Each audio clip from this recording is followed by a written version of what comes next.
muslimah berprestasi gitu. Muslimah berprestasi masa kini itu seperti apa? Oke, salawat dan salam kita tercurah pada junjungan kita Nabi Muhammad Shallallahu Alaihi Wasallam. Semoga kita termasuk umatnya yang insya Allah mendapat syafaatnya di hari akhir. Tidak usah berpanjang-panjang gitu. Sebelumnya tadi sudah diperkenalkan oleh MC, nama saya Nurdianti atau teman-teman bisa manggil saya Yayan. Biasa dipanggil Yayan. Oke, aktivitas sekarang sebagai mahasiswa di Pendidikan Fisika tadi ya. Dan hari ini insya Allah menemani teman-teman dalam kajian muslimah dan juga bersama dengan pembicara yang mantap, Masya Allah itu keren. Kebetulan juga sudah beberapa kali saya ikut dengan kajiannya Mbak Afsya nanti. Untuk melanjutkan saja ya. Jadi pertama saya akan bacakan CV dari pembicara kita, yaitu Mbak Laila Putri Nurhafsyah Esket, atau beliau biasa dipanggil juga dengan Mbak Afsya gitu. Mbak Afsya ini banyak sekali prestasi yang diperolehnya, dan kalau aktivitas sekarang itu sebagai dokter muda atau koas, dan juga dia ada banyak sekali ini menciptakan hal-hal baru, baik itu dari komunitas ataupun forum-forum. Ada koas live, kemudian Islamic fiction writer mungkin nanti teman-teman bisa sambil search di IG-nya, Romantically Romantic, kemudian influencer, public speaker, and content creator di Islamic and Healthy Lifestyle in Human, dan juga ada akun Instagramnya Afsya Live dan Afsya Dina. Ini juga sebagai murabi di Sister Villa, kemudian founder Makeup Syar'i, MUO, IDA, Healthy Ummi, dan Aiza Leader. Oke.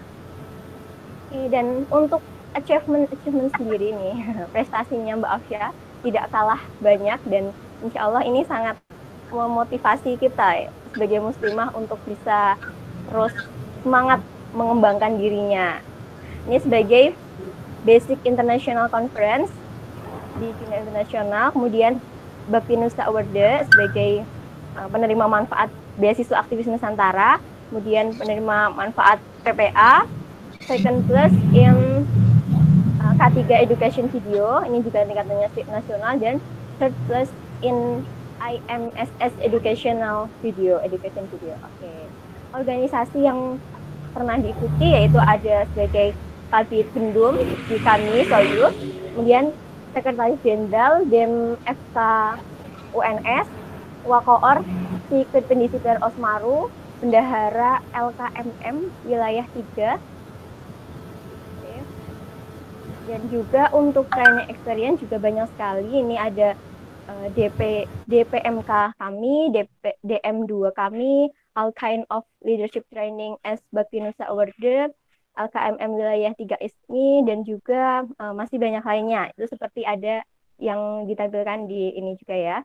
Untuk public speaking experience juga banyak sekali ini yang sudah Mbak Afsya lakukan. Ini ada sebagai pembicara di Karimah MIPA, membahas Sirah Sabawiyah, Asma binti Abu Bakar, kemudian Karisma di teknik, pemimpin, kemudian ada PKK MBF KIP, ada Open Inspiration BA8 Solo, ada Karisma, Sharing Yulit, dan juga banyak pengalaman dalam hal public speaking yang sudah dimiliki oleh Mbak Afsya. Masya Allah.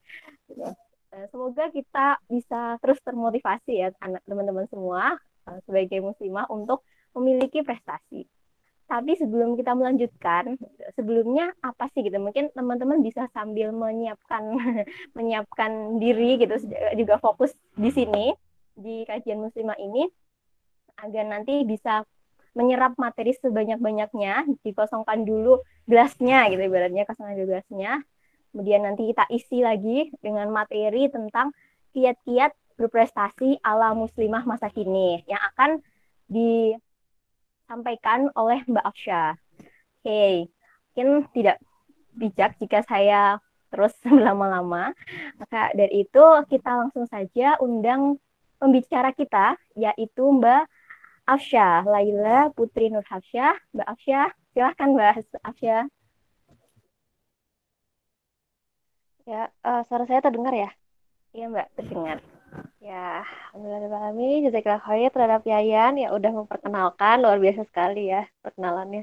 Padahal mas saya biasa aja. Dibuka dulu ya. Bismillahirrahmanirrahim. Assalamualaikum warahmatullahi wabarakatuh. Waalaikumsalam warahmatullahi Ya, wabarakatuh. semoga teman-teman sehat semua ya. Alhamdulillah, Amin. nama doa nastaghfirullah, bismillah, amusna maidillah, falamudillah, wa maidillah fadillah. Asyhadu an la ilaha wa asyhadu anna Rasulullah. Ya kayak biasa ya, kayak kajian gitu ya. Pembukaan klasik gitu. Jadi sebenarnya Mbak Afsya izin ya pakai Mbak Afsya aja gitu ya, biar kelihatan agak tua, padahal sebenarnya muda. Izin Amin. memanggil diri sendiri Mbak Afsya, biar lebih akrab lah. Jadi diberikan kesempatan ya, alhamdulillah oleh panitia untuk berbagi, untuk belajar, sharing gitu. Padahal mah biasa aja. Nah, ini aku mau liatin slide-nya dulu bentar ya. Oh ya, di sini boleh tanya nggak teman-teman rata-rata ini masih sekolah, masih kuliah semester berapa, kegiatannya lagi apa aja? Boleh, kalau nggak boleh share bisa di chat aja. Ya, silahkan teman-teman. Kebanyakan ini dari mana atau semester berapa bisa disampaikan, open mic juga boleh atau di kolom chat juga boleh. Silahkan. OTW semester 3 Mbak. Kemudian Oh yang lainnya ya, siap. semester 4 baru mau masuk kuliah. Wah, Ah, ini mantap nih. dinner-dinner. Oke, jadi Oke, kita yang bisa lain tahu yang ya lain. Iya. Sepertinya banyak persebarannya yang gimana. muda-muda ini, Mbak. Ya, soalnya emang tepat sasaran sih. Kalau misalkan aku ngisi buat yang kayak udah Yayan gitu kan udah terlalu expert Oh. ya. Nah, izin lanjut ya. Jadi Oh, Mbak. kalau term of reference atau TOR yang dari teman-teman itu bilangnya bagaimana kita berprestasi. Tapi kan kalau prestasi itu terlalu luas ya. Jadi kalau misalkan dalam Iya, bahasa Mbak. Inggris itu achievement atau prestasi. Jadi kita singkat aja ya, intinya adalah how to achieve your goals. As a millennials muslimah pastinya. Nah, jadi kalau misalkan katanya Pak Subiakto, entah ada yang mengenal atau enggak ya. Jadi beliau itu punya podcast, aku iseng-iseng searching podcast, karena sekarang zamannya podcast ya. Itu Iya. prestasi itu adalah purpose plus passion. Jadi ketika kalian punya tujuan, kalau kalian punya passion, kalian akan mendapatkan prestasi. Tapi kalau misalkan menurut Mbak Afsya sendiri, sama aja sih, yaitu mimpi dan tujuan hidup ini. Nah, kalau mimpi ini kan bisa apa aja ya, nggak mesti passion kalian. Kalian pengen jadi presiden Amerika misalnya, itu juga mimpi kan. Nah, lalu tujuan hidup ini misalkan apa? Menjadi hamba, menjadi penghuni surga, gitu ya. Amin. Amin. Nah, tapi sebelum ke sana, kita harus tahu dulu purpose, goals, atau core value kita. Jadi ada dua, kalau misalkan kita bisa separation ya, itu ada afterlife orientation sama life orientation. Afterlife orientation itu apa sih? Pasti kita sebelum masuk surga, semua tujuan kan masuk surga. Kita kan melewati kematian, tapi banyak yang Hmm, dilupakan ya, iya nggak sih? Kita tuh benar. banyak Iya, Mbak. melupakan kematian. Karena setelah kematian itu, terputuslah semua amal. Kecuali apa? Tiga amal yang Tiga. utama. Apa aja, Yan? Dari sedekah jariah, Kejariah, kemudian ilmu yang ilmu bermanfaat, yang sama anak bermanfaat, ya. dan juga anak soleh yang mendoakan. Betul Wah. sekali. Jadi itu adalah ketiga hal yang penting dan insya Allah kalau misalkan kita muslimah tuh pasti bisa mendapatkannya ya, insya Allah. Makanya sebenarnya waktu kita tuh sangat singkat ya, singkat tapi ya udah kita lupa aja terus sama kayak Mbak Afsi juga kadang suka suka lupa kalau nggak diingatkan. Lalu life orientation itu based on what's in you. Apa yang ada di dalam diri kalian semua tuh apa? Passion kalian kah, kesukaan kalian yang kalian sukain tuh. Nah, kalau misalkan kalian bingung, aduh suka apa ya Mbak ya? Mungkin kalian tahu, know what many people need. Mereka tuh Butuh apa ya? orang-orang rakyat tuh pasti suka apa sih? Uang ya nggak sih? Kesehatan pasti. Jadi kita bisa berdasarkan itu kita melakukan hal. Nah, you, yourself, your heart, and passion. Jadi, apa sih bidang yang disukain? Apa yang kamu lakuin di waktu luang? Apakah masak? Apakah melukis? Apakah menulis? Kalau rebahan sama makan tuh pasti ya. Cuma ini ya, yang apalagi zaman-zaman sekarang nih, produktif. Mbak. Iya, maksudnya yang menghasilkan sesuatu. Jadi jangan ya aku sukanya rebahan Mbak, tidur. Ya udah kalau gitu kalian coba saking cintanya sama tidur, cari nih scientific base dari tidur tuh apa sih? Mungkin bisa menjaga kesehatan. Kalian share gitu. Jadi jangan kerjanya tuh buat diri Cuma sendiri, tapi buat orang lain. Gitu ya Yan ya. Ya, siap, Mbak. Nah, terus what kind of activities that make the time pass before you realize it? Jadi kadang tuh kita pernah nggak sih ngelakuin hal yang kita nggak sadar, tiba-tiba udah jam segini gitu. Kalau main game itu pastilah ya, main game. Kalau ada yang suka main game atau baca buku atau mungkin lebih produktif. Tapi kalau tidur main game itu kita exclude dulu lah ya. Nah, carilah itu apa aktivitas yang membuat kalian lupa sama waktu, bahkan lupa sarapan, lupa makan. Nah, itu bisa menjadi hal yang kedepannya tuh punya masa depan gitu, untuk menjadi bidang yang kalian geluti nanti. Minati ya. Ya, betul. Nah, terus what's your strength? Apa kekuatanmu? Sebenarnya sih actually it's not only about what do you want to do. Kayak misalkan aku pengen makan doang Mbak, aku pengen jadi bisa sih YouTuber atau mukbang kayak gitu. Tapi ada loh, you have to make yourself fight for it. Jadi kadang tuh cinta bisa ditumbuhkan gitu. Trust me, love will grow along your journey or habits do. Jadi kadang kayak cinta tuh akan datang selama kita terus melakukan itu. Dan kebanyakan juga orang sukses tuh memaksa pada awalnya. Mungkin mereka suka, tapi kan mereka nggak akan suka terus. Mereka pasti ada bosannya dan mereka bakal memaksa untuk terus berjalan. Gitu. Because you're already grown up. Kalian udah dewasa semua. Enaknya tuh di sini kan pada kuliah ya. Jadi sama persepsi semua. Homogen. Sebelum kalian merasakan kehidupan pasca kampus, maka nikmatilah masa-masa di kampus gitu. And this time is kind of hard time. Ya enggak? What did they say?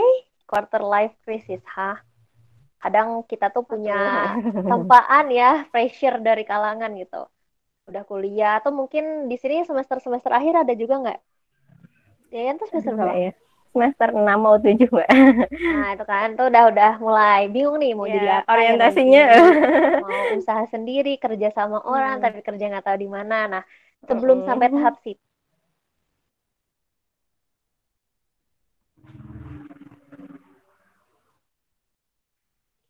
Halo Mbak Asya.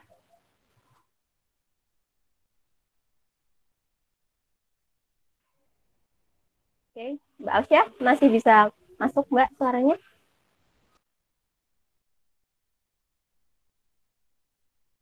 Oke, sebentar ya teman-teman. Oke. Di HP atau di perangkat teman-teman, ini Mbak Asya masih masuk nggak suaranya? Mungkin tanya atau kok.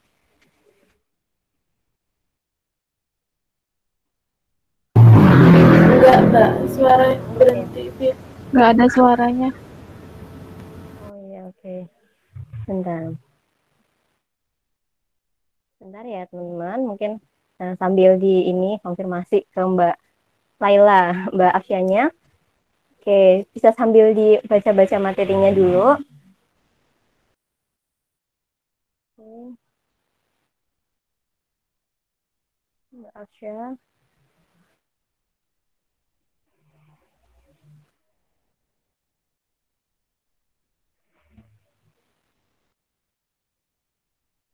Oke, mungkin panitia minta tolong menghubungi Mbak Afsya ya secara pribadi, dan teman-teman yang lain di sini bisa. Halo. Oke, Mbak Afsya. Terputus Mbak tadi. Iya, aku tuh ini apa namanya pakai 2 akun kan. Tapi ini bisa pakai video nggak sih?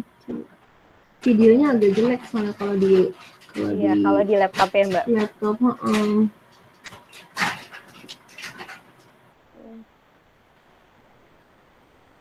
udah. Iya. Ini kelihatan nggak tapi? Kelihatan tapi agak ini ya, agak gelap, Mbak. Tapi akunya kelihatan, presentingnya kelihatan nggak? Oh, kelihatan Mbak. Kelihatan sih. Ya. As a Muslim, as a Muslimah. Lanjutin ya.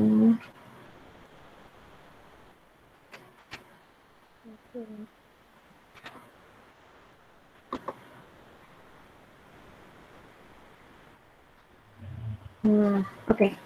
Lanjut ya. Jadi ya, hal yang penting ya teman-teman, ini masih pada fokus kan ya? Fokus. Fokus. Jadi kita apa sih yang membedakan kita gitu ya dengan laki-laki gitu? Ngapain sih? Ini ke skip. Jadi apa sih important things gitu ya? What's the things? Ngapain sih kita berprestasi gitu? Jadi prestasi itu bakal menentukan reputasi kita atau personal brand gitu. Teman-teman udah sering dengar kan? Atau sekarang lah lihat pasti banyak ya teman-teman di IG gitu buat caption, buat feed gitu ya tentang apapun story gitu ya. Ya kita nggak bisa bilang hal itu jelek, tapi nggak bisa bilang hal itu bagus juga. Jadi ada plus minusnya. Tapi intinya personal brand itu is what other people say about you when you're not in the room.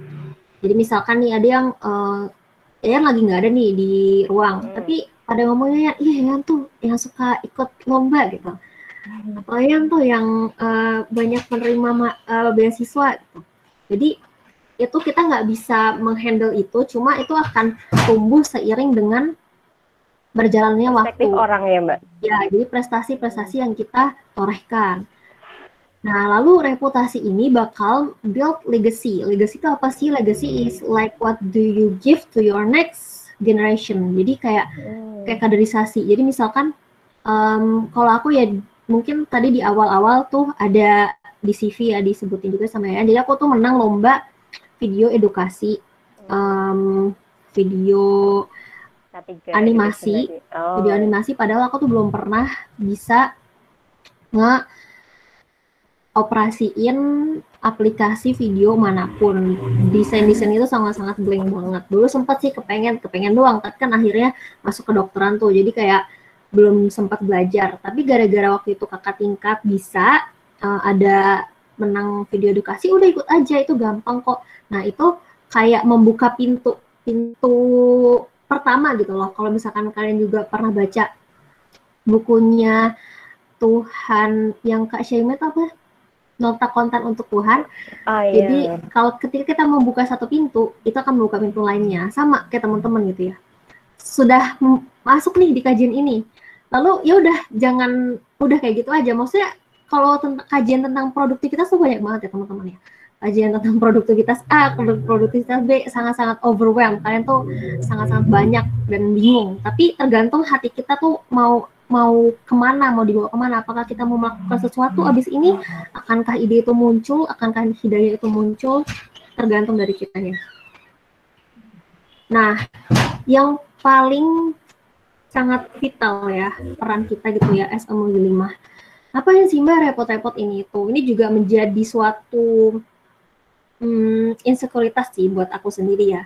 Karena kan kita akhirnya di rumah nih, ya udah madrasah buat anak-anak gitu. Ya ilah Mbak madrasah, tapi kan buat anak-anak doang gitu. Terus apa bedanya gitu? Nah, we have 4 different rules. Nanti bakal dibahas di slide setelahnya.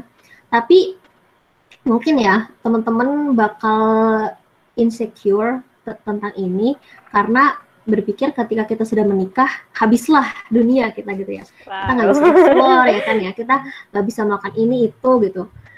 Ada benar, ada enggaknya juga. Kadang benar karena mostly laki-laki pasti pengen diikutin gitu kan. Tapi tergantung juga nih, enggak karena tergantung bagaimana prosesnya. Ini bukan kajian pranikah ya teman-teman, tapi kalian udah dewasa. Kebanyakan juga kuliah, masuk kuliah itu udah umur-umur yang pantas lah untuk membicarakan 20-an lebih malah ya. Udah 20 lebih.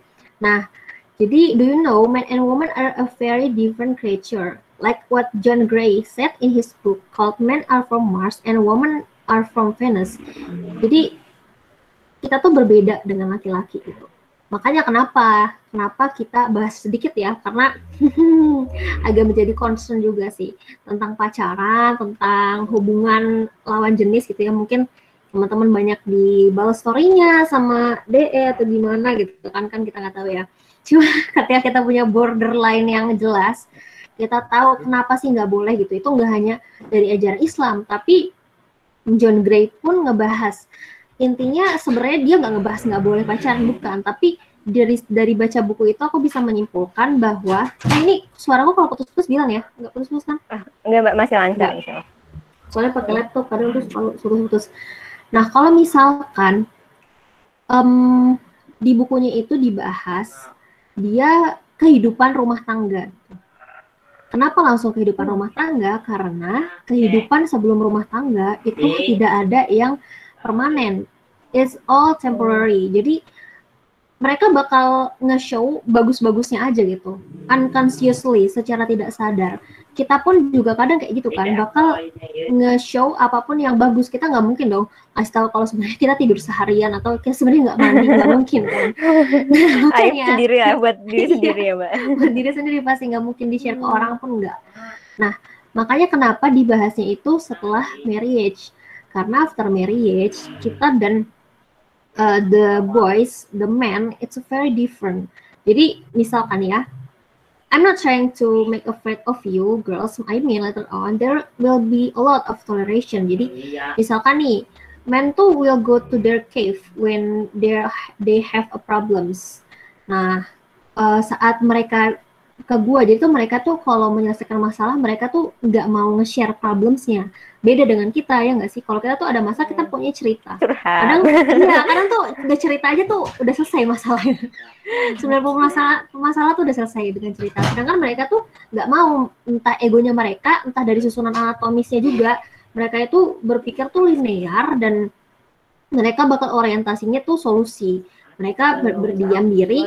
Nah, selama mereka berdiam diri, kita tuh kalau misalkan kita mencoba untuk mendistraksi atau kita bertanya kenapa sih, kita kepo kan, manusia kepo. Mereka tuh bakal keluar naganya, entah secara tidak sadar mereka bakal jangan ganggu aku atau yang malah buat kita sakit hati.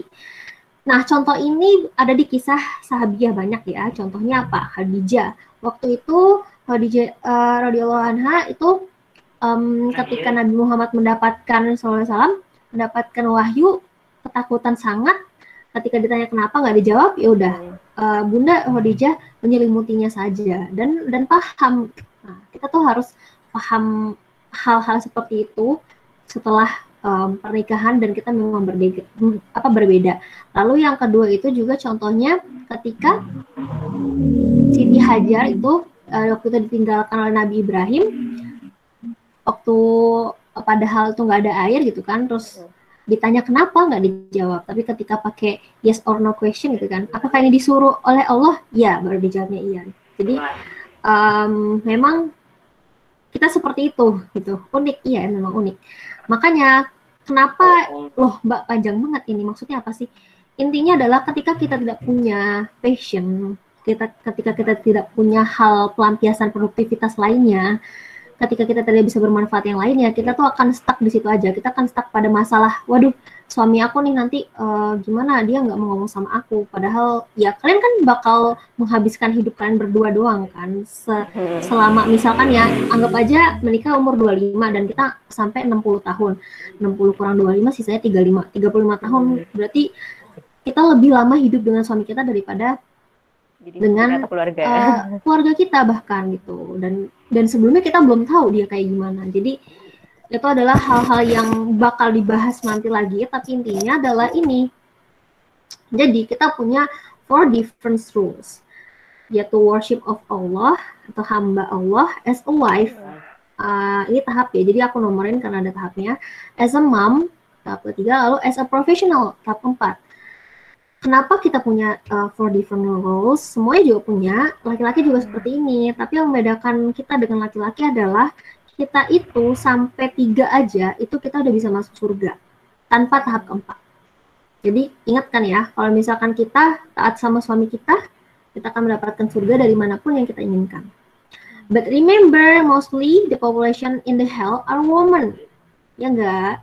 Jadi kita nggak bisa menjamin ketika kita sudah walaupun udah punya suami gitu ya, kita taat sama suami, kita nggak bisa menjamin apakah kita masuk surga atau enggak, karena kita tuh dari ujung kepala sampai ujung kaki itu fitnah semua isinya, dosa semua. Bahkan mulut kita kadang juga nggak sadar kan ngomongin orang lah, julidnya gitu kan. Jadi simpelnya gini, ketika Allah itu memang adil ya, kita tuh berbeda, benar-benar berbeda antara makhluknya, itu yang harus kita pahami. Laki-laki memang punya banyak kelebihan, tapi mereka juga punya banyak tuntutan. Mereka itu sampai tahap keempat adalah kewajiban mereka. Mereka harus mencari nafkah, mereka harus berkontribusi kepada umat gitu. Sedangkan kita punya banyak kekurangan, tapi kita juga banyak keringanan. Keringanan seperti apa? Yaitu kita bahkan cuma sampai fase ketiga saja tuh sudah cukup gitu. Malah ketika kita sampai ke fase 4 kita malah mengabaikan fase sebelumnya, itu kita yang berkhianat. Nah, tapi kan kita belum sampai ke fase 2 3 toh, atau ada yang ada? Kalau ada mohon maaf ya. Ini bahasnya berhubung pembicaranya juga belum gitu. Jadi kita bahasnya fase 1 dan keempat dulu. Jadi kita fokus di worship of Allah dan as a professional apapun itu. Ketika kita sudah bisa di 1/4-nya nih ya, maksimal apalagi 1/4, insya Allah kita bisa bakal memanage yang fase kedua ketiganya ini lebih lagi, dan masya Allahnya bisa ntar sambil udah menikah kita bisa juga as a professional kayak gitu ya. Jadi masalah yang kita undang ya, ibaratnya masalah yang kita undang gitu ya. Kita tuh jadi kalau di sini aku memandangnya teman-teman di sini sedang mengambil ujian gitu. Ujian dari rebahan gitu kan, ujian dari drama Korea, ujian dari scrolling gitu ya. Hanya untuk mendengarkan kajian, mengkondisikan diri gitu, apalagi menulis, masya Allah gitu ya, nggak rebahan kayak gitu.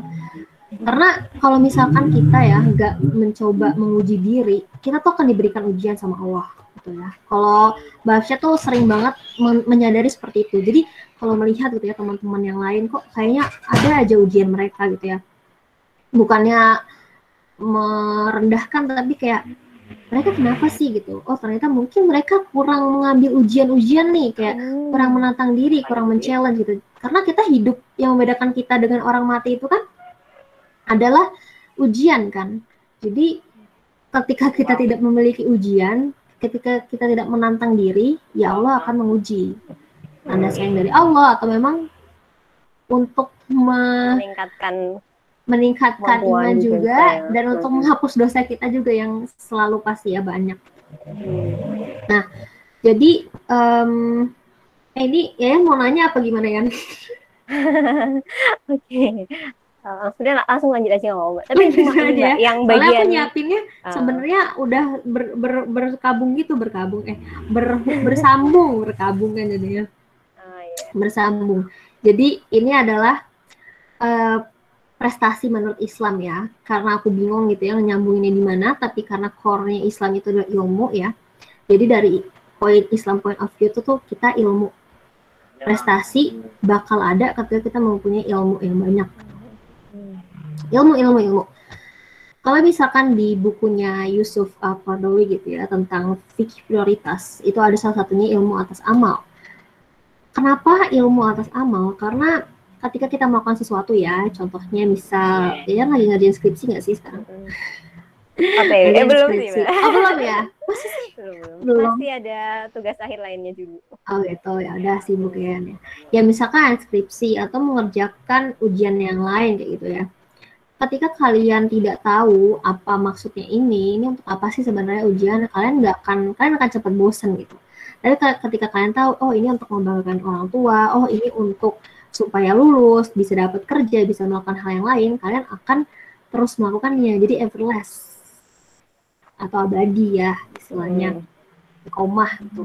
Nah, ilmu atas amal ini juga Allah sering-sering sebut gitu. Ketika kita sholat, tapi kita nggak punya ilmunya, emang sih kelihatan gitu ya dia sholat, tapi tetap aja beda gitu. Atau nggak kalian gini deh, bisa ngebedain nggak sih ketika ada guru kalian, dosen atau pembicara gitu yang ngomong tuh kayaknya nggak ada ruhnya gitu, kayaknya ya udah dia asal ngomong aja gitu. Beda ketika wah ini bagus nih pembicaranya, wah ini kayaknya keren gitu. Jadi pasti sebenarnya itu terlihat gitu, ilmu orang tuh akan terlihat pada amalnya atau perlakuannya. Jadi actually it can be seen. Pengalamannya banyak juga ya Mbak ya, Ya, yang betul. udah berpengalaman mesti Ya. lebih terasa gitu. Benar banget.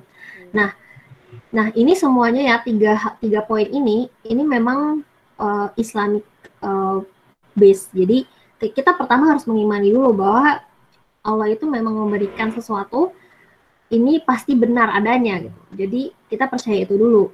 Nah baru ketika dilihat logiknya itu dapat. Nah yang kedua itu ilmu itu meninggikan derajat seseorang. Nah bahkan gak hanya derajat di mata Allah ya, derajat di manusia juga kayak gitu. Pasti beda dong teman-teman kalian mungkin yang di desa gitu ya. Ada nggak masih desa atau di kota gitu kan yang yang di desa kan Mbak? Desa kan yang desa ya, di desa itu ada yang SMA, itu pasti beda dengan kalian yang dihargai, oh ini kuliah kayak gitu kan. Nah derajat tinggi, tapi tetap yang penting tuh tetap Allah ya. Kita menuntut ilmu atau semua itu pasti karena Allah. Nah orang berilmu itu juga mustajab doanya, karena ini scientific juga ya, maksudnya dari dunia kedokteran juga, ketika kita berpikir kita akan membutuhkan energi lebih banyak daripada kita bekerja hard kayak misalkan nyetrika atau melakukan hal yang lain, karena memang berpikir itu lebih susah. Makanya karena usaha yang lebih susah itu hasilnya yang lebih susah juga. Nah makanya nggak heran ketika orang yang berjalan ke majelis ilmu dan dia meninggal gitu ya, tengah-tengahnya, maka Allah akan berikan jaminan surga atau shotimah gitu.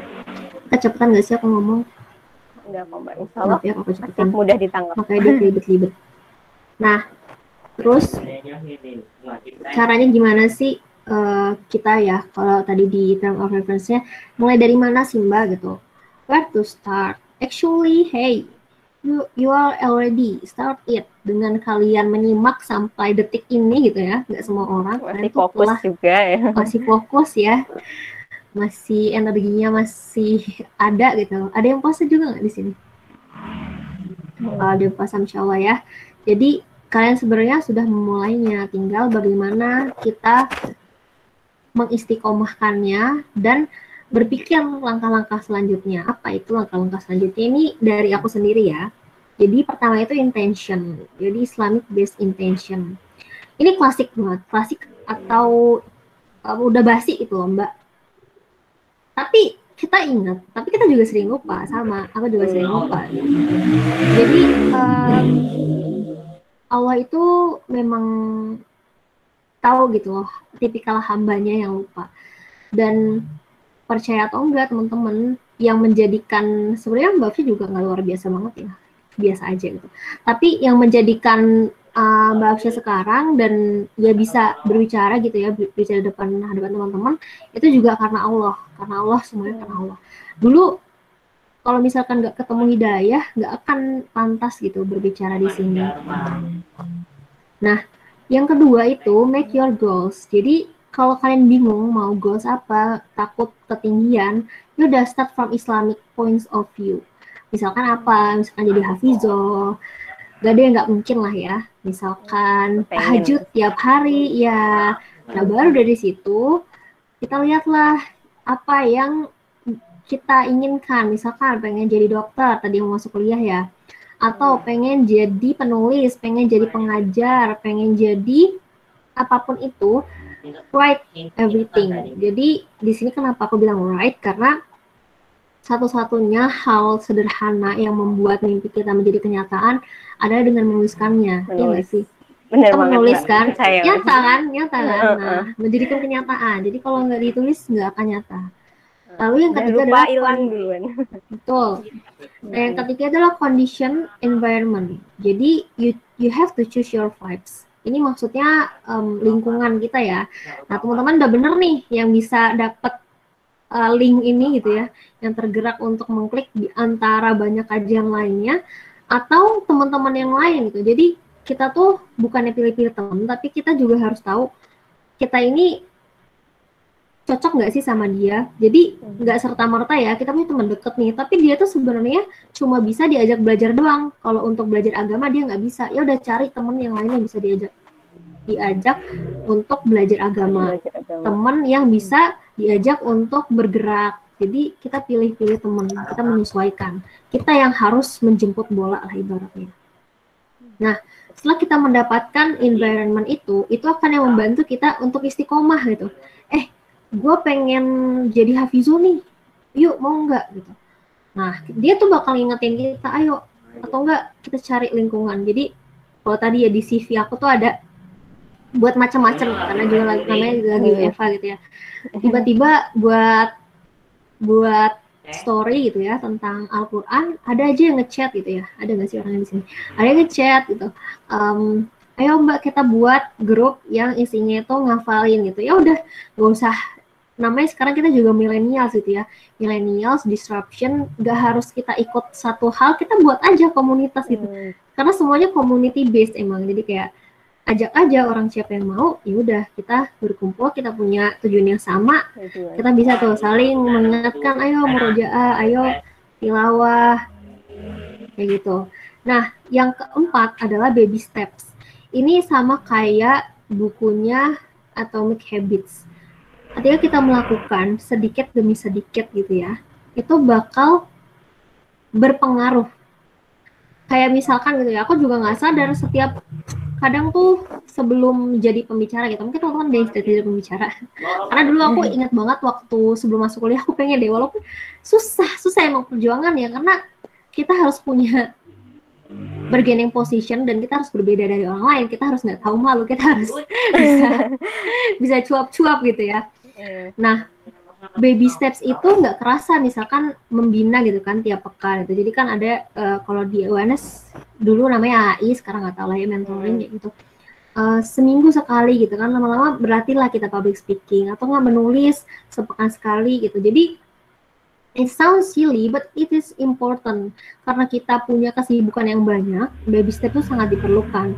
Jadi dari goals itu kita bisa separasi atau memisahkan goals kita. Misalkan nih pengen menangin lomba atau enggak pengen ikut lomba dulu lah, ikut lomba. Karena kalau kita nggak nyoba, ya kita nggak akan tahu apakah kita akan menang atau enggak. Nah baru dia tanya aja Yayan gitu kan, Yayan kan udah menang tuh, gimana sih Mbak? Kayak gitu. Pasti Yayan lah senang nih. Ya, nah, senang banget kalau kita bisa sharing lagi gitu ya. Jadi teman-teman di sini prestasinya tergantung apa dulu, karena kalau dari Mbak Afsy sendiri prestasinya itu yang kalian bisa lihat di CV ya, prestasi tidak banyak tapi itu cuap-cuapnya banyak. Karena prestasi tiap orang beda-beda, tergantung passionnya dia, tergantung mimpinya dia, tergantung kondisi dari subjektif gitu ya Mbak. Benar, subjektif sendiri. Kan mungkin ya suka yang ilmiah, sedangkan Mbak Afsy lebih ke yang public speaking atau produktif, islami gitu ya, healthy. Nah lanjut lagi ya. Nah ini kayak realistis, baby step itu sangat realistis ya kan. Sehari kalian mau bisa bahasa Inggris, ya udah tonton video 10 menit tentang bahasa Inggris. Nah setiap hari satu pekan aja udah 60 menit. Coba dikalikan dengan 1 bulan, coba dikalikan dengan 1 tahun, kalian udah bisa bahasa kayak gitu. Jadi ada juga nih YouTuber gitu ya, dia ada di TED Talk sih. Jadi dia tuh pengen belajar bahasa Jerman. Dia sehari cuma ngomong 10 menit apa ya bahasa Jerman. Nah, setahun tuh dia udah bisa bahasa Jerman. Tuh, jadi very realistic but also idealistic at the same time. Jadi jangan disepelekan. Nah, udah dapat empatnya ini guys, kalian pasti adalah ketidakistiqomahan ya. Itu pasti, itu sangat manusiawi sekali gitu ya. Ya udah, kalian gak usah maksain diri, just move. Just move itu apa Mbak? Misalkan ya kalian udah mencoba, aku mau produktif, udah nulis jadwal nih, tapi aduh tiba-tiba malas. Ya udah kalian ngapain aja gitu. Yang penting kalian jangan steady, jangan berhenti melakukan hal yang lain, atau mau tidur dulu tapi jangan kebablasan juga.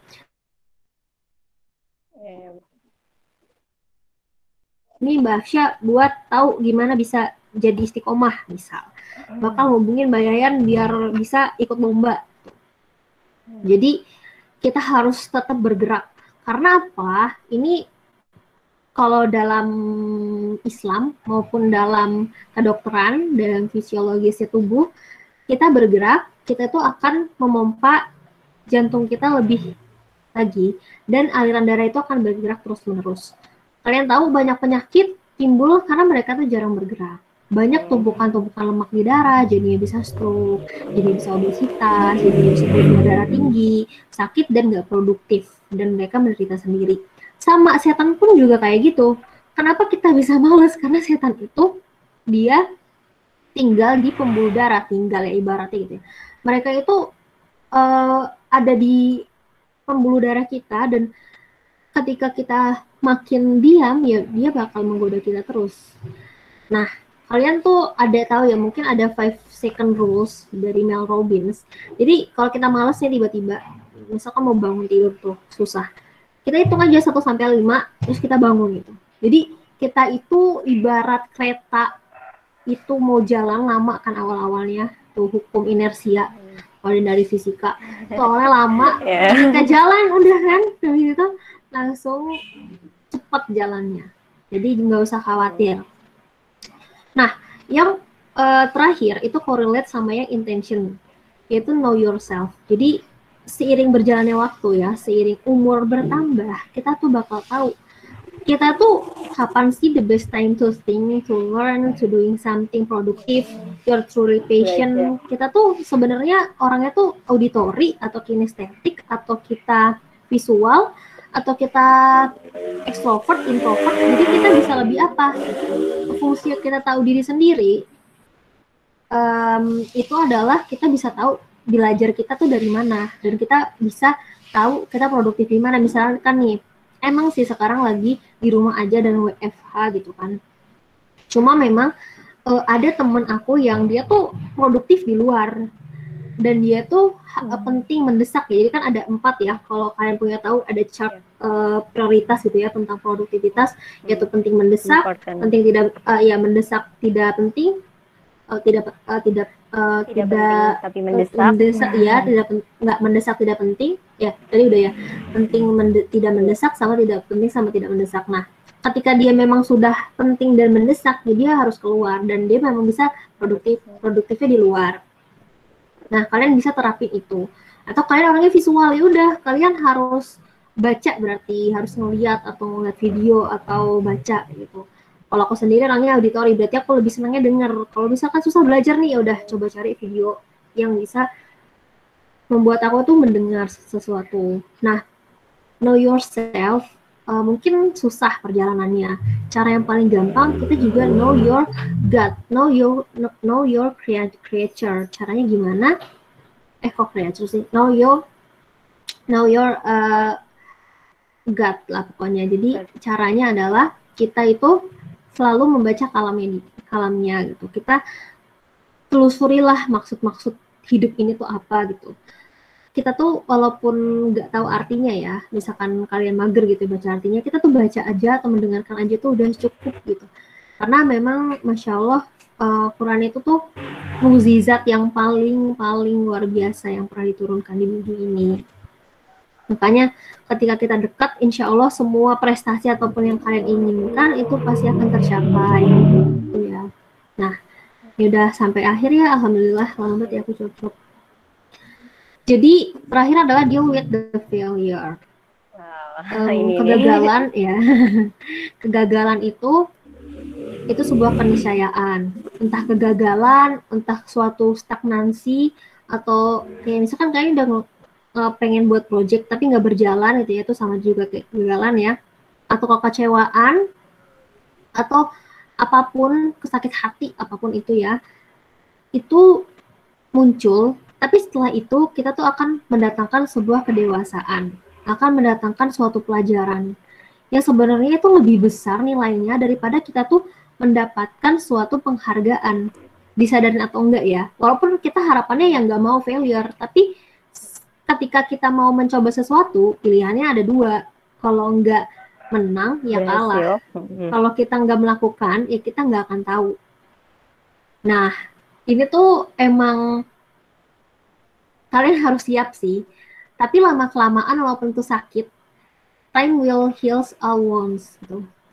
Waktu akan memperbaiki semua luka.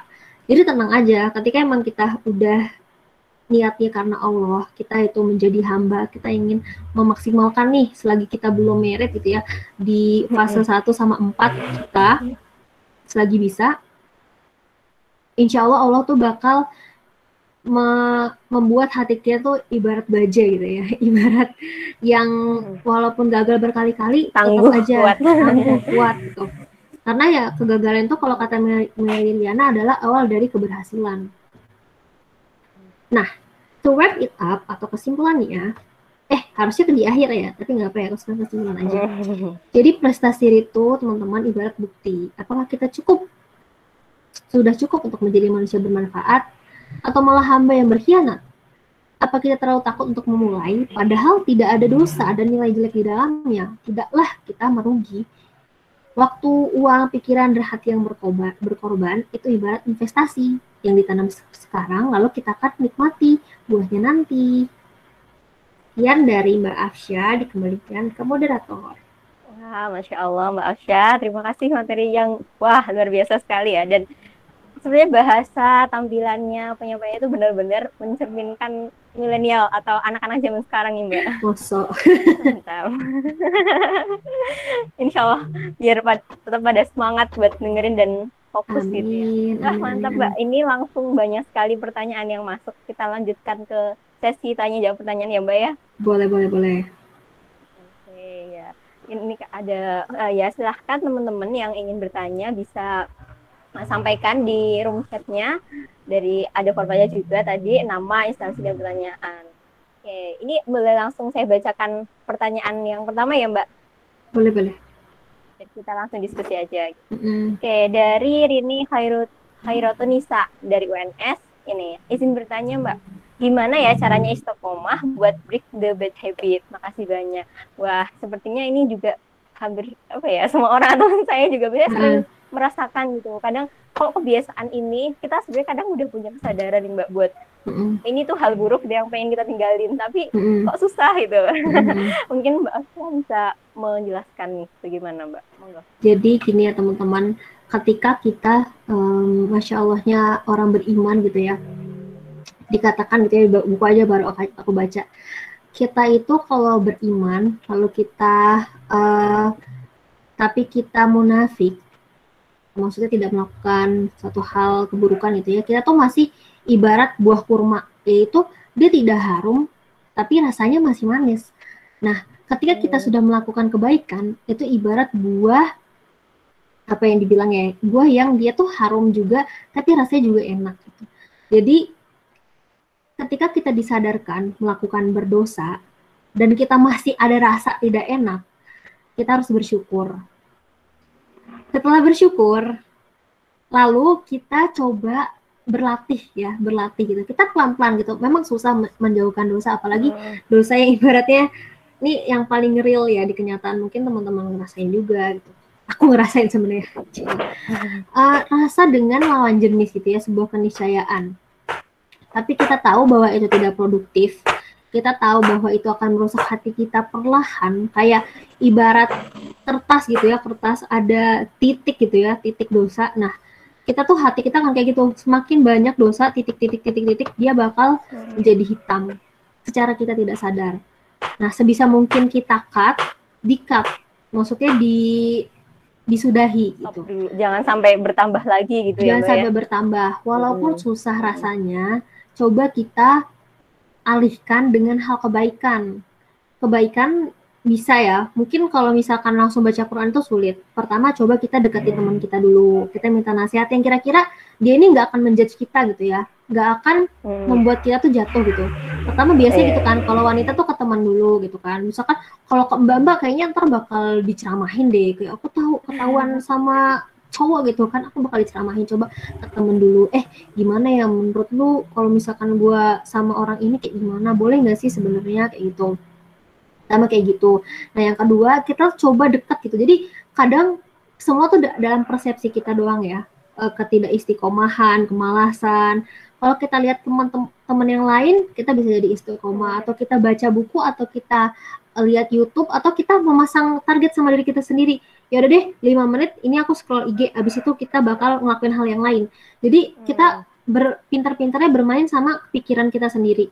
Atau teman-teman yang tipikalnya susah gitu ya untuk nantang diri sendiri, minta tantangan dengan orang lain. Kalau aku tuh tipikalnya kayak gitu, misalkan kayak gini kan, disuruh ngisi. Karena tuh suka terima aja, karena buat kayak gini aku jadi belajar gitu. Kalau enggak, mungkin aku bisa melakukan hal yang lain, tidak produktif gitu kan, misalkan main game atau yang lain. Nah, cari tantangan yang lain. Coba hubungin temen yang kira-kira bisa mengajak suatu project, karena jujur ya teman-teman, kalian di kuliah ini kalau nggak bisa, kayak kuliah ini tahap akhir kalian untuk mencari jati diri. Maksimal banget pas kalian kuliah, please jangan sampai kalian menyesal kayak teman-teman yang lain. Karena ketika kalian belum punya pondasi yang kuat, kalian di dunia luar itu lebih mudah digoyahkan. Ketika kita di contohnya ya, di kuliah tuh kenapa sih Mbak gampang atau enak atau paling lebih homogen, lebih terkondisikan, karena kita semua adalah insani-insani yang ingin belajar. Semua punya persepsi yang sama, kita ingin lulus. Sesimpel itu. Nah, ketika di luar, mereka itu orientasi uang, orientasi jabatan, bahkan mereka juga tidak ada dan pressure-nya lebih besar lagi ya Mbak. Benar. Jadi selama kita masih di kuliah, goyah itu nggak apa-apa. Kita gagal tuh nggak apa-apa. Kita tidak istiqomah tuh nggak apa-apa, asal kita ingat kapan kita kembali. Gitu. Harus dipasang, diingat-ingat gitu. Yaudah hari ini aku malas, tapi besok aku nggak malas. Tapi beneran dilakuin gitu loh. Jadi kalian punya spare time gitu. Jadi Masya Allah yang bertanya kayak gitu ya. Jadi nggak apa-apa kalian punya apa ya istilahnya resting time, istirahat, tapi kalian harus bisa kembali up. Karena ketika kalian sudah merasakan kegagalan itu kan nggak enak kan ya, nggak produktif, nggak bisa ngelakuin apa-apa di saat orang lain udah sampai mana gitu kan, kita masih sampai sini. Nah kita bakal berusaha lagi untuk bakal lebih keras usahanya, karena kita udah tahu rasanya ini nggak enak, makanya kita besok harus bisa lebih baik lagi gitu. Udah menjawab nggak? Insya Allah sangat menjawab. Dan Amin. Atau dari bagi misalkan teman-teman tadi Rini atau yang lain ada feedback, boleh disampaikan dari chat juga boleh, atau nanti bisa open mic, bisa disampaikan dulu gitu kalau ada feedback gitu ya. Oke, karena ini juga wah sebenarnya antusias yang luar biasa gitu dari teman-teman. Jadi lanjut lagi, ada pertanyaan lagi nih Mbak dari Rifda UNS bertanya, gimana sih biar tahu passion diri kita gitu. Sedangkan kadang itu kita udah fokus untuk satu hal, tapi ketika lihat orang lain melakukan hal yang gimana itu gampang pengen gitu. Gimana ya itu Mbak? Ya. Pasti ini kalau yang masa-masa kuliah itu sering banget ngerasain kayak gini gitu. Iya Mbak, monggo Mbak Alsya. Ya, terima kasih ya Rifda, pertanyaannya ini bagus. Jadi ini tuh termasuk concern aku juga kan. Aku tuh ngelakuin semuanya gitu, apalagi dulu waktu awal-awal kuliah itu sampai bingung gitu. Politik iya, dari Islami iya, siasi, da'awi, apa satu lagi, tarbawi gitu kan. Nah, pertama kita harus tahu limit ketika kita bisa melakukan itu atau enggak. Karena hidup ini paralel ya. Jadi yang aku insight yang aku dapetin adalah hidup ini paralel. Paralel apa maksudnya? Catat baik-baik. Jadi hidup itu nggak linear. Kita tuh melakukan satu, yaudah kita fokus satu. Karena semuanya tuh bakal paralel. Semuanya tuh berjalan beriringan.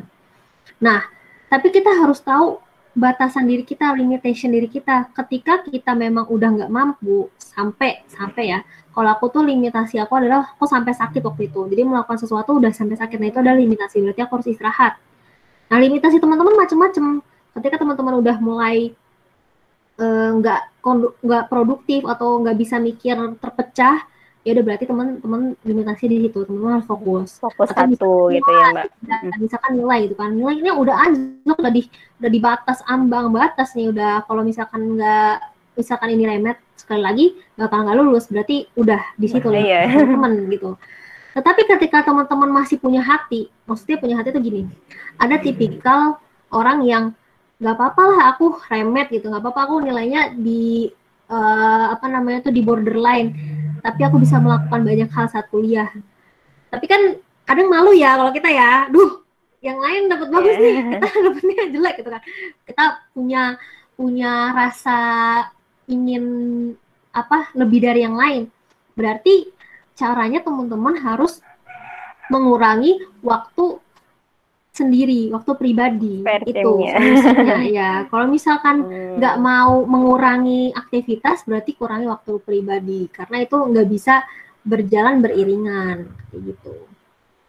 Nah, terus untuk tahu passion diri ini seiring berjalannya waktu ya Rifda. Jadi Rifda tuh juga harus punya fokus, kira-kira nih apa sih yang bisa jadi strength Rifda ke depannya, yang bisa bertahan, yang bisa everlast. Contohnya kan kita perempuan nih, perempuan pasti punya suami. Ketika kita performanya terlalu di luar, apakah mereka mau gitu kan? Kalau misalkan kita menulis kan kira-kira bisa nih dilakukan di rumah, karena ya kebanyakan pasti laki-laki sukanya kan kita di rumah kan. Tapi ya tergantung juga. Terus ketika kita masih, karena dalam pencarian jati diri ya, kita belum tahu kita fokusnya di mana, gak apa-apa kita melakukan sebanyak yang kita bisa, asal kita tahu limitasi yang tadi dibilangin Mbak Absya. Tapi kita harus punya batas.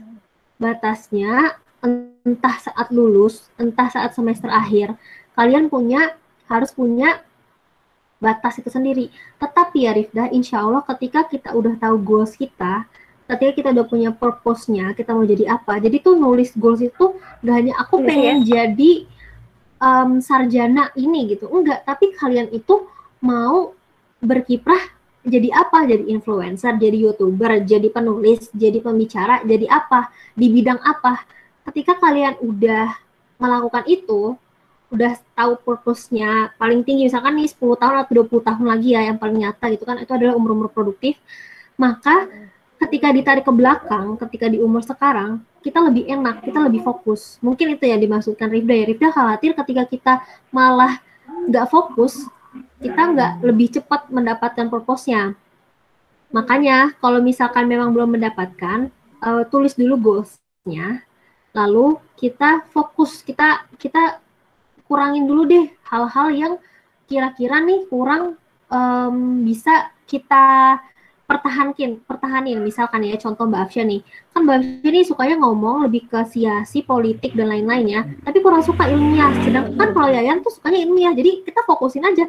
Berarti Yayan itu di ilmiah, suatu konferensi penelitian, dan Mbak Afsya bakal fokus di suatu politik, cari komunitas, cari orang-orang yang bisa membantu untuk hal itu kayak gitu. Jadi itu ya, insya Allah bisa menjawab. Ya nggak? Ya, insya Allah. Iya Mbak, benar masih. Dan mungkin kalau dari kita, apalagi yang masih muda, masih baru-baru masuk kuliah atau semester awal, kayaknya perlu banget untuk buat life plan nih Mbak. Mbak Afsya dulu sendiri buat life plan itu sejauh mana nih Mbak? Waduh, perjalanan life plan aku tuh sebenarnya agak berdarah-darah ya. Jadi tuh waktu itu kalau boleh sharing, aku tuh waktu itu kan di Bakti Nusa ya. Kalau analisa tuh juga pernah ngepromoin Jarum nih, beasiswa Jarum. Jadi aku boleh dong ngepromoin Bakti Nusa. Iya boleh. Jadi semakin pada tahu. Ini kelihatan nggak sih? Kelihatan nggak? Kelihatan nggak? Aku lagi presenting. Oh belum, sekarang belum muncul. Oh belum. Jadi dulu itu aku tuh buat ngaco aja sih, kayak setinggi-tingginya mimpi aku, misalkan aku pengen jadi dokter, aku pengen buat mall, aku pengen jadi politisi, ya sengaco-ngaconya aku buat, lalu aku itu, tapi ngaco tuh tetap di breakdown per tahun, jadi 1-5 tahun tuh benar-benar detail, 1-5 tahun per bulan, habis itu dari per bulan itu ada rencana organisasi, rencana akademik, rencana lain, terus rencana apalagi tuh, rencana studi. Nah, di situ kayak mendetailkan semua yang akan dilakuin gitu. Misal, pengen jadi hafizo, berarti sebulan ini aku harus menghafal juz 1. Jadi step by step-nya juga ya? Baby steps yang tadi aku bilang. Lalu misalkan pengen jadi pembicara, berarti minimal sebulan itu aku harus bisa dapat gitu ya, atau bahkan meminta gitu, aku boleh nggak sih ngisi, atau enggak paling enggak misalkan kalian susah gitu ya untuk mendapatkan, kalian cari aja teman-teman, kira-kira mana sih teman-teman yang pengen belajar bareng, ayo yuk kita belajar, ntar gue deh yang ngisi, ntar gue deh yang ngasih materi. Buat panggung kita Sesederhana sendiri itu, gitu gak sih, Mbak? benar, buat panggung sendiri. Kita tuh kadang harus menjemput bola. Jadi gini, ketika kalian melihat gitu ya orang-orang sukses, kalian mungkin belum melihat bagaimana gunung es di dalamnya. Usaha Mereka di tuh belakangnya. susah, ya mereka tuh susah gitu. Tetapi yang harus kalian ingat gitu ya. Jadi kalau kalian tahu mungkin podcastnya Males Tapi Sukses, itu buku tapi di podcastin dari akunnya Mari Pada Baca, ya mari kita baca, mari pada baca gitu. Jadi kalau misalkan kalian mau sukses tapi males caranya, intinya tuh kalian tahu passion kalian. Ketika kita melakukan itu, kita seneng. Kayak contohnya aku gitu ya, aku tuh bahkan misalkan diminta gitu ya untuk berbicara tuh seneng gitu. Jadi kayak nggak akan perhitungan gitu, mau nggak dibayar pun atau nggak dihargain pun gitu ya, ketika diberikan panggung tuh bakal fight for it gitu. Nah, kalian coba cari apa sih yang membuat kalian bisa sampai ke titik itu, karena itulah yang bisa membuat kalian jadi sukses gitu. Oke. Tadi apa yang mau dipresentasikan jadi Mbak? Nah ini, jadi sebenarnya aku waktu itu pernah dibuat sampai 80 ya, kayak skripsi 80 halaman purpose aku, tapi terus sekarang udah diubah lagi gitu kan. Jadi enaknya tuh di Bakti Nusa ya, sekalian promo. Tapi dengar-dengar sih ya walaupun nanti nggak akan ada gitu, nggak akan ada lagi, tapi kalian harus mencari lingkungan yang seperti itu, yang mau berkembang.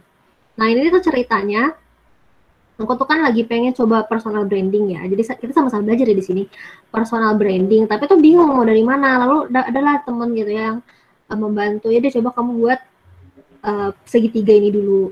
Jadi di sini ini contoh aku ya. Jadi tuh tujuan gitu ya, tujuan tuh apa sih, kita mau tujuannya apa, untuk mendapatkan perhatian Allah, untuk bisa baik ke semuanya gitu kan. Lalu core value-nya apa, ada Quran attitude atau never regret anything, lalu punya strength sama skill, lalu credibility, lalu tangible brand elements. Nah ini tuh yang bakal bisa mengerucutkan kita ketika kita mau jadi apa nantinya, memudahkan jalan kita, dan yang pastinya adalah membuat kita untuk fokus, untuk tidak menyia-nyiakan waktu sedikit pun. Gitu. Oke Mbak. Mantap. Itu buat itu udah dari kapan itu Mbak? Ini baru kok, pas lagi WFH ini. Buat ini baru. Buat teman-teman yang di sini juga bisa mulai ya Mbak, untuk mengerucutkan apa yang mau dicapai gitu. Jadi lebih fokus. Oke Mbak, lanjut lagi, ada pertanyaan lagi dari Arya Arika, Becky BS. Ada nggak sih Kak tips untuk menjaga semangat agar kita itu selalu produktif, dan tips untuk nggak terlalu berharap lebih pada mimpi atau cita-cita kita yang belum terwujud? Rezeki air itu barangkali apa ya, kadang kita mungkin insecure gitu Mbak, atau ngerasa ini tuh mimpi beneran nggak sih mau kita capai atau gimana gitu. Mungkin pandangan dari Mbak Afsya sendiri bagaimana? Jadi terima kasih ya Jazakallah khair juga Wanti Fajazil Khair untuk Arica. Jadi kita tuh wajar banget manusia tuh tidak semangat. Lalu wajar banget kita imannya ups and down ya, wajar banget. Nah, yang kita harus sadarin gitu ya, ketika kita udah imannya mulai down, ya kita pertama banget deh istighfar aja deh, istighfar minimal seminimal-minimalnya istighfar. Ya istighfar, astagfirullahaladzim, aku nih kenapa? Lalu kita mulai self talking. Kamu nih ngapain sih gitu? Kamu yakin mau kayak gini gitu kan? Pertama itu. Kalau susah kita nggak mau self talking, ya udah kita coba jempol kita coba deh klik aja gitu kan, nggak sampai 1 menit dengerin apapun motivasi yang ada gitu. Jadi coba kita sekarang jemput. Kalau misalkan kita males gitu kan, kadang smartphone ini lebih gampang daripada kita buka ayat kan. Kalau ayat tuh kayak terlalu berat banget gitu. Yang penting kita udah istighfar. Lalu ketika udah nemu gitu ya satu cara-cara produktif, karena gini Arica dan teman-teman yang lain, channel-channel tentang bebas produktif tuh banyak banget gitu kan. Gak hanya di sini kan, bisa nemu dimanapun. tetapi hati kita yang menerima itu belum tentu gitu. Kadang tuh mungkin nggak di sini kalian nerimanya, hati kalian tuh mungkin nggak nerima, tapi mungkin nanti ketika ada suatu kejadian atau kalian melihat ada seseorang yang membutuhkan makanan di depan kos kalian gitu, kalian jadi teringat, wah aku ngapain aja selama ini gitu. Jadi memang hati itu Allah yang punya, dan kita selalu minta gitu ya, kalau bisa tuh self talking atau kita ngobrol ke Allah gitu. Kenapa kita kok nggak bisa semangat? Kenapa kok kita nggak bisa melakukan hal yang produktif di saat yang lain nggak produktif? Atau kadang kita terlalu produktif, saking terlalu produktif kita tuh jadi capek. Ya udah, kalian buat satu waktu gitu, 5 menit lah kalian melakukan hal yang kalian suka, kalian nonton atau kalian main game, tapi tetap kalian batasi. Jadi sebenarnya tuh boleh, asal nggak berlebihan kayak gitu ya. Nah, untuk masalah nggak terlalu berharap lebih sama cita-cita yang belum tentu terwujud, sebenarnya di sini mungkin yang pasti tidak terwujud ya, karena kalau misalkan belum tentu terwujud, pasti masih ada kemungkinan usaha lagi buat pasti bisa mewujudkan desain. Dan ketika kita udah terlalu, kita punya persepsi kayaknya ini nggak bisa nih, berarti kita sama aja kayak suzon sama Allah, dan itu nggak boleh ya, nauzubillah gitu, astagfirullahaladzim. Ketika kita udah merasa ya Allah kayaknya aku nggak bisa memenangkan lomba ini, padahal ini belum pengumuman lomba gitu kan, ya kita terus mengafirmasi diri, namanya itu afirmasi diri ya kalau kata orang luar. Tapi kalau kata kita mau berdoa gitu. Afirmasi diri itu apa sih? Afirmasi itu adalah kita menganggap diri kita tuh sudah mendapatkan itu. Misalkan nih, ada yang teman belum lulus, tapi kita mengafirmasi diri, gue udah lulus. Nah, ketika kamu merasa diri kamu udah lulus, kamu tuh bakal berperilaku seperti orang yang udah lulus.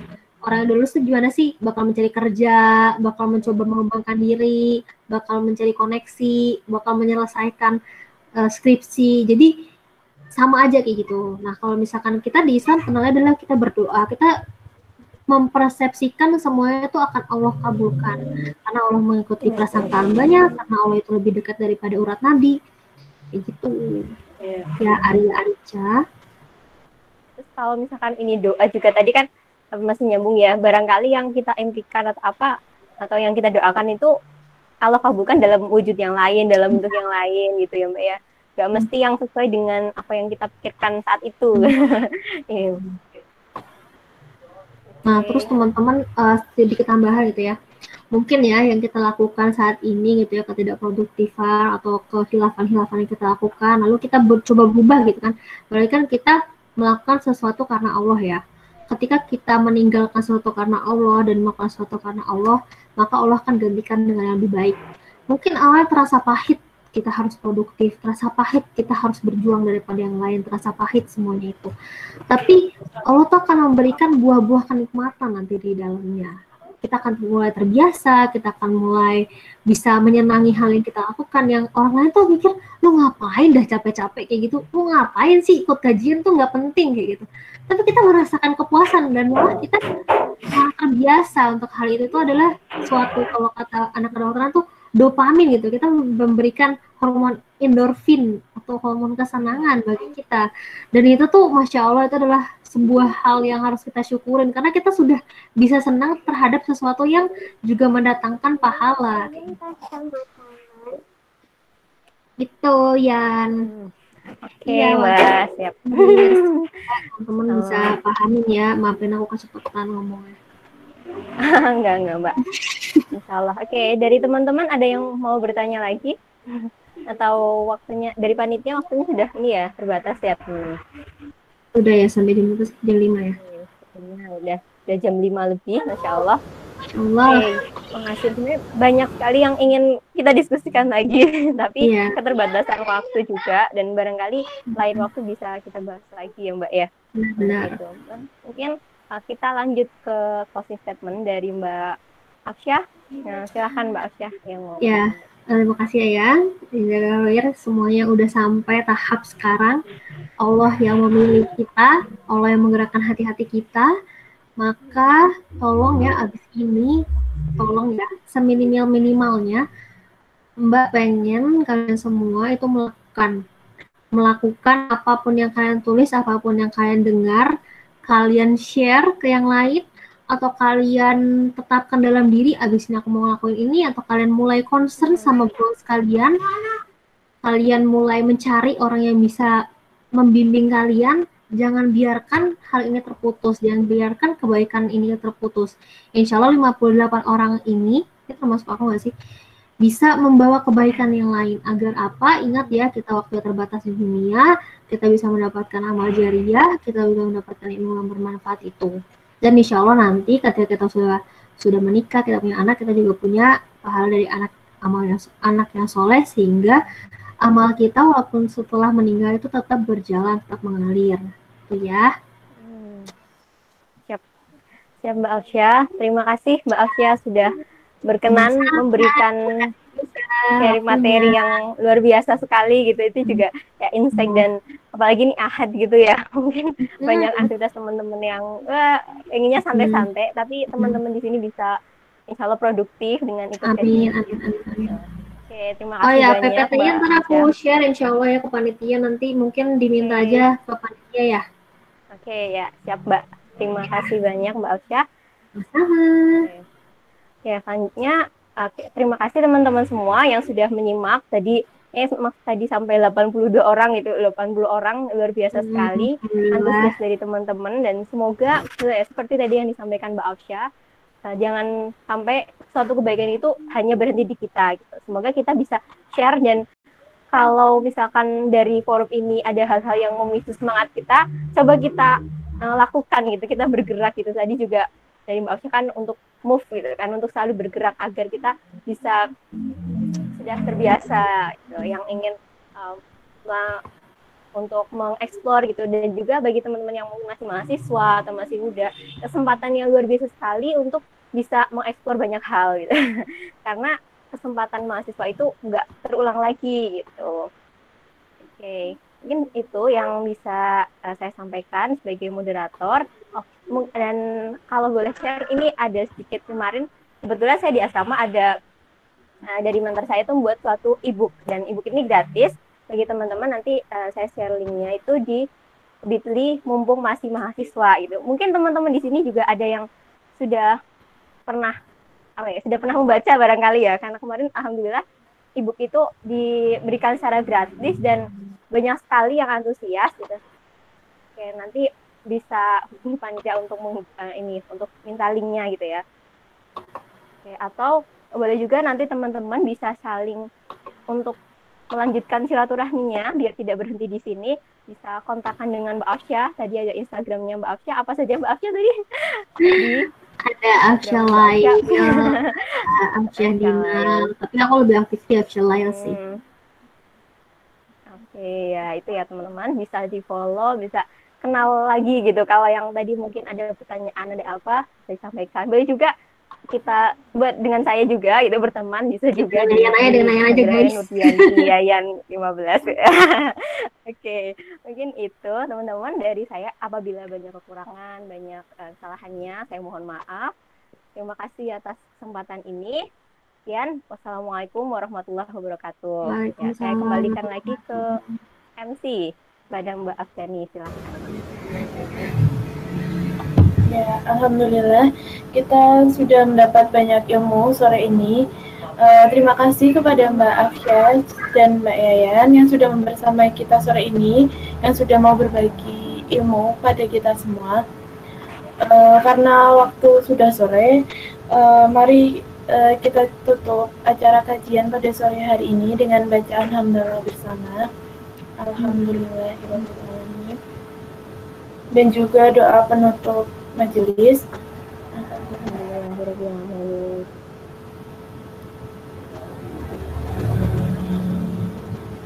Terima kasih semua peserta juga pembicara. Sekian dari saya. Bila ada salahnya mohon dimaafkan. Billahi taufiq wal hidayah. Wassalamualaikum warahmatullahi wabarakatuh.